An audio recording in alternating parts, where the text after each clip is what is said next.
A história obscura Volkswagen. Olá, pessoal. Sejam bem-vindos ao canal Carros com JC, onde exploramos a fascinante história e curiosidades do mundo automobilístico. Hoje, vamos mergulhar na história obscura e surpreendente da Volkswagen, uma das maiores fabricantes de automóveis do mundo. Desde seus humildes começos como fabricante de veículos militares para os nazistas até se tornar uma potência global, a Volkswagen tem uma história repleta de reviravoltas, inovações e desafios. Vamos descobrir como essa marca icônica superou adversidades, conquistou corações ao redor do mundo com seu icônico Fusca e continua a moldar o futuro da indústria automobilística. Fiquem ligados para uma viagem emocionante pela história da Volkswagen. A Volkswagen tem uma história obscura, começando como fabricante de veículos militares nazistas e explorando trabalhadores durante a guerra. Apesar disso, a empresa cresceu para se tornar uma potência automobilística global, com marcas renomadas como Bentley e Porsche sob seu guarda-chuva. Durante a Segunda Guerra Mundial, a Volkswagen foi acusada de roubar designs para o Bentley e usar trabalho forçado em sua produção. Após a guerra, a empresa enfrentou dificuldades, mas conseguiu se reerguer e se tornar um sucesso corporativo notável. No entanto, a Volkswagen enfrentou novos desafios, como se adaptar aos mercados em evolução e lidar com escândalos, incluindo a fraude de emissões de diesel em 2015. A Volkswagen, que começou fabricando veículos militares para os nazistas, cresceu e se tornou uma das maiores fabricantes de automóveis do mundo, abrigando marcas renomadas como Bentley, Lamborghini, Bugatti e Porsche. Durante a Segunda Guerra Mundial, a Volkswagen era vista como uma das fábricas de guerra mais nefastas da Alemanha, acusada de roubo de design para o Fusca e de explorar trabalhadores forçados. Fundada pelos nazistas, a história da Volkswagen é marcada por polêmicas, incluindo a exploração de mão de obra e os benefícios da produção militar. Apesar do seu passado conturbado, a Volkswagen passou por uma jornada de superação após a guerra, transformando-se de um ativo indesejado em uma potência global na indústria automobilística. Mesmo rejeitada quando oferecida gratuitamente após a Segunda Guerra Mundial, a Volkswagen eventualmente se tornou uma empresa dominante no mercado automotivo.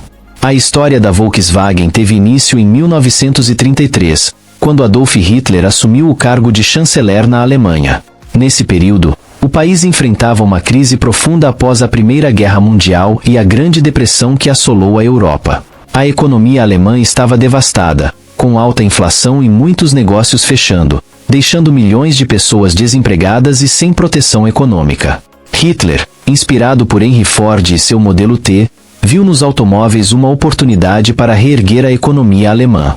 A maioria dos alemães não possuía carro na época, pois eram considerados um luxo devido à falta de fabricação em larga escala e à escassez de clientes. Assim, Hitler, através da organização estatal KdF, Força através da Alegria, iniciou um plano para fabricar carros acessíveis em massa. O M estava em desenvolvimento com a exigência de ter uma potência de motor capaz de garantir uma condução suave nas autoestradas. Embora isso parecesse uma meta ambiciosa, nenhum fabricante de automóveis alemão conseguia atender às especificações, com muitos até considerando a tarefa impossível. No entanto, membros do círculo político do indivíduo apresentaram Ferdinand Porsche, um engenheiro tcheco, que já estava trabalhando na mesma ideia alguns anos antes. Em 1933, Porsche foi introduzido e concordou em colaborar, apesar de desafios pessoais, incluindo o fato de ser considerado sub-humano pelos nazistas devido à sua origem tcheca. Para contornar isso, Porsche renunciou à sua nacionalidade e obteve a cidadania alemã em 1934. Ele então recebeu o contrato para projetar o carro KdF. No entanto, Porsche não foi o único responsável pelo design do Fusca. Ele usou e até possivelmente se apropriou de ideias de outros engenheiros, como o modelo Standard Superior de 1933. Após a conclusão do Fusca, a Tatra ameaçou processá-lo por violação de direitos autorais. Apesar disso, o Fusca não foi o resultado do trabalho de uma única pessoa, mas sim de muitos engenheiros talentosos. Embora o projeto do Volkswagen fosse apoiado por um ditador com recursos ilimitados, o sacrifício financeiro para os trabalhadores alemães foi significativo. Ainda assim, o plano teve sucesso, com muitas pessoas aderindo ao esquema de economia.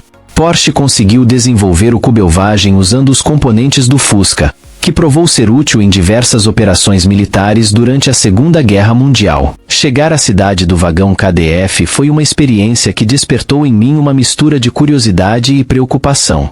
O impacto da percepção de que eu era considerado um escravo foi profundo, pesando em meu peito como um fardo opressivo. Nos primeiros dias em KDF City, ficou evidente de forma dolorosa que eu não era visto como um indivíduo, mas sim como uma ferramenta para o trabalho. O aumento no número de trabalhadores forçados só serviu para ressaltar ainda mais a desumanização da situação. Descobrir que a Volkswagen havia decidido construir campos de concentração nos terrenos da fábrica foi algo chocante e perturbador. A ausência de segregação por gênero nos alojamentos significava que as mulheres também estavam sujeitas aos horrores do confinamento e exploração. O fato de muitas mulheres terem engravidado nessas circunstâncias terríveis, sem receber assistência adequada para os filhos, é uma triste prova da falta de humanidade da situação. O protesto corajoso de Hilda Lamer contra as condições e o tratamento das crianças na creche da Volkswagen foi um ponto de luz em meio à escuridão. Contudo, a resposta cruel que ela recebeu, incluindo ameaças de ser enviada para um campo de concentração, destaca a completa falta de consideração pela vida e dignidade humanas. A existência de uma instituição como a creche da Volkswagen, que explorava trabalhadoras grávidas e as forçava a retornar ao trabalho sem se importar com o bem-estar de seus filhos, é um triste lembrete das atrocidades cometidas naquele período sombrio. A maior tragédia reside nos aproximadamente 365 bebês e crianças pequenas que morreram na instalação, vítimas de um sistema que priorizava a produção em detrimento da humanidade. Essa história serve como um lembrete sombrio dos horrores que ocorreram enquanto as fábricas americanas produziam aeronaves, ignorando completamente o valor da vida humana. Após o término da Segunda Guerra Mundial, a indústria automobilística na Alemanha passou por transformações significativas. Vejamos o que aconteceu após o conflito. 1. A cidade anteriormente conhecida como Stad des KDF-Wagens foi rebatizada pelos americanos como Wolfsburg, uma vez que foi estabelecida para abrigar os trabalhadores da fábrica da Volkswagen. 2. A fábrica da Volkswagen, inicialmente sob controle britânico, enfrentou dificuldades para ser vendida como reparação de guerra devido à sua especificidade técnica e design pouco atrativo ao consumidor comum. 3. O Major Ivan Hirst, oficial britânico, defendeu a produção de veículos civis na fábrica da Volkswagen, abandonando a ideia inicial de desmontagem e venda. 4. Com o direcionamento para a produção civil, o Fusca da Volkswagen, projetado por Ferdinand Porsche, tornou-se popular devido ao seu design simples e acessível. 5. A Volkswagen, ao longo dos anos pós-guerra, cresceu constantemente, expandindo sua linha de produtos e consolidando-se como um dos principais fabricantes de automóveis. 6. Aquisições estratégicas de outras marcas, como Audi e Porsche, fortaleceram ainda mais a posição da Volkswagen no mercado automobilístico. 7. Apesar de desafios, como o escândalo de emissões em 2015, a Volkswagen demonstrou resiliência e continua a se adaptar às demandas do mercado, mantendo-se como uma das maiores empresas automobilísticas do mundo. A habilidade de Hirst em adaptar a KDF-Wagen para possível uso militar pelo exército britânico foi um marco importante para a Volkswagen no pós-guerra. Ao utilizar recursos disponíveis e talentos existentes, ele conseguiu iniciar a produção mesmo diante dos estragos da guerra. Sua disposição em negociar a liberação de engenheiros aprisionados para reforçar a equipe da Volkswagen mostra sua determinação em ter sucesso contra todas as adversidades. A decisão de concentrar a produção principalmente no Fusca foi estratégica, simplificando o processo de fabricação e capitalizando a popularidade e o design marcante do carro. Nord agiu rapidamente ao exportar o Fusca para mercados internacionais, especialmente na Europa, o que foi ousado, porém necessário para estabilizar as finanças da empresa e expandir sua presença global. Apesar dos riscos iniciais, essa expansão internacional se mostrou lucrativa, trazendo receitas importantes para a Volkswagen e contribuindo para a recuperação econômica da Alemanha pós-guerra. A enorme aceitação do Fusca, aliada à perspicácia comercial de Nord, garantiu o sucesso duradouro da Volkswagen nos anos seguintes. Nordhoff reconheceu essas preocupações e decidiu enfrentá-las de frente. Ele estabeleceu uma filial nos Estados Unidos, chamada Volkswagen of America, e começou a expandir concessionárias e postos de serviço por todo o país. Isso deu aos americanos uma sensação de confiança na Volkswagen.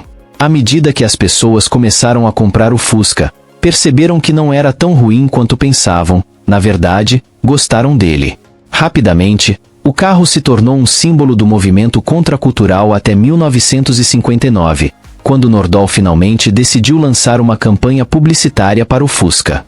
Enquanto os fabricantes de carros americanos estavam promovendo carros maiores e mais chamativos, a Volkswagen optou por uma abordagem diferente. Eles direcionaram sua publicidade mais para o trabalhador comum, que vivia dentro de suas possibilidades, e usaram o humor para abraçar a aparência única do Fusca, enquanto destacavam sua eficiência e confiabilidade em comparação com outros carros da época. Eles não exageraram nas promessas, como outros fabricantes de carros, e a Volkswagen estava prestes a enfrentar sérios problemas. Apesar do grande sucesso do Fusca para a Volkswagen em todo o mundo, a empresa não estava crescendo ou inovando o suficiente para acompanhar o mercado automobilístico americano. A crise do petróleo dos anos 1970 fez os americanos migrarem para carros mais econômicos, e as importações japonesas, como Honda e Toyota, eram mais adequadas às suas necessidades e conforto, oferecendo praticamente o mesmo preço e eficiência que o Fusca, mas com padrões de interior superiores. Felizmente, a Volkswagen conseguiu reverter essa situação ao introduzir novos modelos como o Golf e o Passat, que atraíram um público mais amplo e mostraram o compromisso da empresa com a inovação. Esses modelos apresentaram avanços em eficiência de combustível, recursos de segurança e conforto interior, abordando as deficiências que colocaram a Volkswagen em desvantagem no mercado americano. A amplitude global da Volkswagen e sua reputação de qualidade na engenharia permitiram que ela enfrentasse a crise do petróleo e as mudanças nas preferências dos consumidores. Ao aproveitar suas forças em pesquisa e desenvolvimento, bem como sua rede de concessionárias estabelecida, a Volkswagen foi capaz de se adaptar ao cenário automobilístico em evolução e recuperar sua vantagem competitiva. Ao longo de sua história, a Volkswagen demonstrou resiliência e adaptabilidade, características que a ajudaram a superar desafios e a permanecer como uma importante empresa na indústria automobilística. Desde os modestos começos do Fusca até a ampla gama de veículos que oferece hoje, a capacidade da Volkswagen de compreender as necessidades do consumidor e inovar conforme necessário tem sido crucial para seu sucesso. A partir de sua aquisição da Audi em 1969, a Volkswagen obteve uma vantagem significativa ao adquirir expertise em motores refrigerados a água e tecnologias de tração dianteira. Isso impulsionou o desenvolvimento de novos modelos, como o Polo e o Golf, que atenderam aos padrões regulatórios da época. Embora inicialmente não esperassem grande sucesso, o Golf, especialmente na Europa, tornou-se um sucesso instantâneo no mercado. No entanto, nos Estados Unidos, a concorrência crescente de fabricantes japoneses e a mudança de preferência dos consumidores para veículos maiores, como SUVs, resultaram em quedas nas vendas da Volkswagen. A empresa demorou a perceber essa mudança e, mesmo com a introdução de SUVs próprios, enfrentou críticas por serem considerados pequenos e caros demais. Além disso, a revelação de que a Volkswagen havia fraudado testes de emissões de seus motores a diesel, utilizando software enganoso, prejudicou gravemente sua reputação e resultou em enormes multas e acordos legais. Esses eventos destacam os desafios enfrentados pela Volkswagen, desde sua ascensão inicial até os obstáculos enfrentados no mercado americano e as consequências de suas práticas fraudulentas. Espero que tenham gostado de explorar a história intrigante da Volkswagen conosco. De seus dias sombrios durante a Segunda Guerra Mundial até sua ascensão como líder global na indústria automobilística, a jornada da Volkswagen é verdadeiramente fascinante. Através de altos e baixos, a marca mostrou uma resiliência incrível, sempre se adaptando e inovando para enfrentar os desafios do mercado. Continuem acompanhando o canal Carros com JC para mais histórias e curiosidades emocionantes sobre os automóveis que amamos. Até a próxima aventura automobilística. Se gostou desse vídeo, não se esqueça de deixar seu like, fazer a sua inscrição e ativar o sininho para receber todas as nossas atualizações. Obrigado por nos acompanhar, um abraço e até a próxima.